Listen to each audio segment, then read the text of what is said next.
Иргэд оюутан сурагчдын эрх зүйн боловсрол зориулан бэлтгэв. Монгол улсын дээд шүүхэд хэргийг хэрхэн хүлээн авч хуваарилдаг вэ? Монгол улсын дээд шүүх хэргийг тухайлан тогтоосон журмын дагуу хүлээн авч хуваарлана.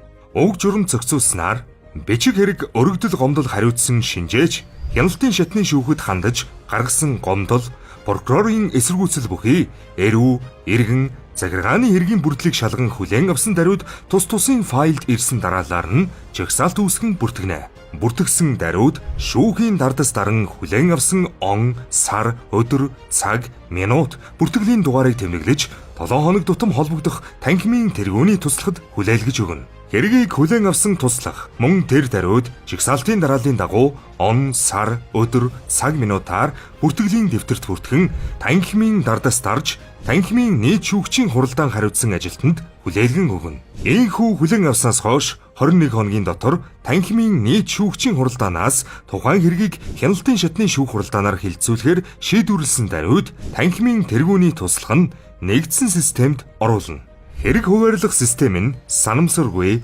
оноолтын горимтой бөгөөд шүүх бүрэлдэхүүн, шүүх хуралдаан даргалагчийг хараат усаар тодорхойлж өгнө.